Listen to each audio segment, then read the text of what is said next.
Good morning, and welcome to another episode of Everyday Sunday. My name is Micah Coker, and I have the honor and the privilege to serve as the Holly Pond Campus Youth Pastor. And today we're going to talk about facing the storm.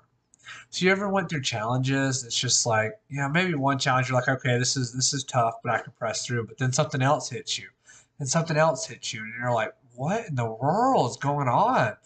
And it's like, God, why? Why is all these different challenges hitting me?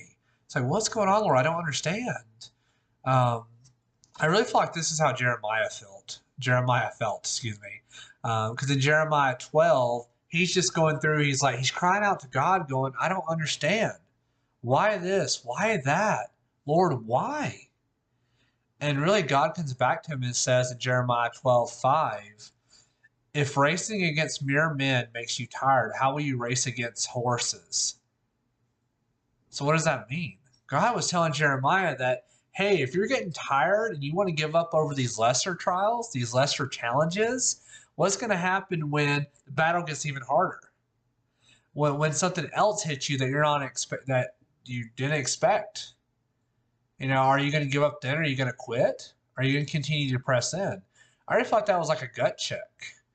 When we're going through these challenges, if we say that God is our God, if we say that Jesus is our Savior and we've accepted Him, He'll give us the strength to press through.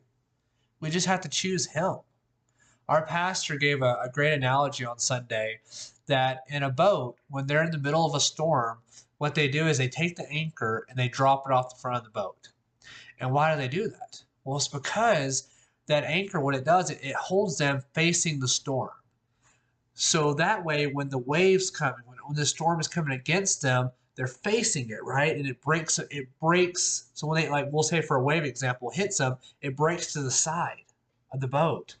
But if they're not anchored and they were to get turned sideways, that wave comes and hits them, then they capsize. And when they capsize, you're in a whole different circumstance now, right? So same thing with our lives. When we're facing challenges, we have to face the storm. We have to press in. And how can you do that? Who's our anchor to do that? Well, it says in Hebrews 6:19, this hope is a strong and trustworthy anchor for our souls. This hope. What is that hope? That's Jesus Christ.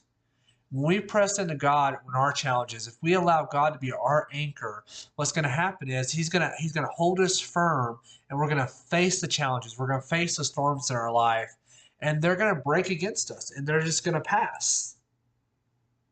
Versus us, running. Versus us saying, I'm going to go hide. And it just gets worse and worse. And the cool part is that when we face the storm, we trust God as our anchor, as our hope, we grow from that. Because the challenges make us better, or they can if we allow it to. And the thing that I love the most is that when we go through a challenge, is that God's going to use it to refine us, but He's also going to use it to equip us to help somebody else work through that same challenge. I always remind myself that when I'm going through a challenge, it's like, okay, God, there's a reason for this. And I'm going to be able to use this to be able to walk someone else through this challenge one day and be able to help them draw closer to you, Jesus. So today, my encouragement for you is if you're facing a storm, don't run from it. Don't hide. Anchor yourself in Jesus. Face the storm. And if you feel like, I don't know if I can do that, Micah, well, then reach out to someone that you care about, someone that loves you. Reach out to someone you trust and have them pray with you. Have them come alongside you and help you face the storm. We all have an amazing day. I love you all very much.